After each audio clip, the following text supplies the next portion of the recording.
खुलुमबाय बयनिसिमबो बांला 1429 गोदान बोसोरनि उन्दैफोरनो अननाय गिदिरफोरखौ खुलुमनाय आरो मान बावनाय जासिहरग्रोबाय। गिबियावनो आसा खालामो गोदान बोसोरा बयनिबो जिउआव गोजोन लाबोगोन, बयनिबो जिउआव गोदान मिजिं आरो थांखिफोरा जाफुंसारगोन। गोजाम बोसोरनि दुखु दाहाफोरखौ बावगारनानै गोदान बोसोरनि गोदान मिजिंजों बयबो दावगालांनो हागोन बेखौनो मिजिंथिबाय। दिनै गामियावनो संक्रान्तिनि मोसौ बैसागुआवहाय हाग्रायाव बेरायहैबाय, गोखा गोखै मैगं नागिरनानै लायबाय। नोंथांमोनाबो नायफालांदो भिडिअनि गेजेरजों जोंनि हाग्रायाव जों मैगं लायनायफोरखौ। आसा खालामो गोदान बोसोरा बयनिबो जिउआव गोजोन लाबोगोन।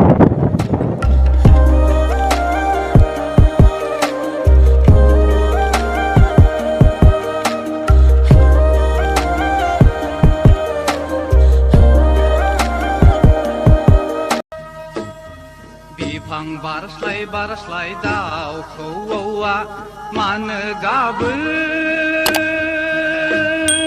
आय' बैसागु बोथोरा मानो फैयो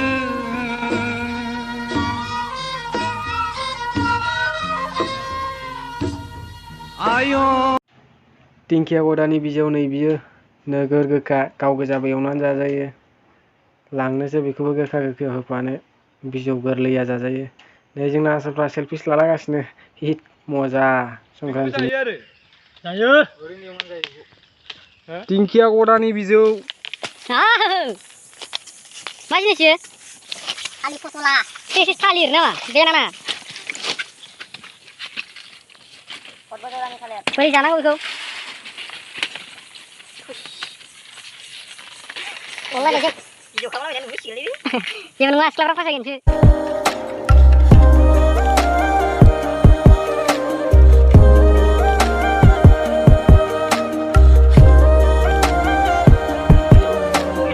मा नाम बियो?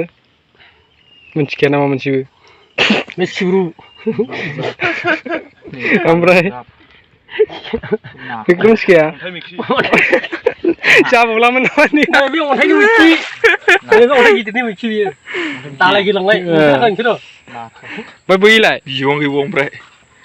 बे दिंखिया बेखौथ' सिनायखायो बयबो। बै गोलाव गोलावा? औ बियो? बे दिंखिया गदानि बिजौ। बेखौ गोबाङानो सिनाया खोमा। सिनायनाय नङा, मावलायलायबावसो। मा साइस मा साइस बियो? गोलेरनि लान्जाय बायदिसो नुयो। गोलेर लान्जाय नङाबा? खार'खान्दा बिलाइ गोखा बिजौ। बेलाय मा? बेयो खुम बिलाइ, खुम बिजौ। बेखौ मा होनोमोनलाय? रायदों बिजौ। खुमखौ खिथाहरदो, सालखौबो खिथाहरदो। नोंना माबा नाथुर गावजोबदों।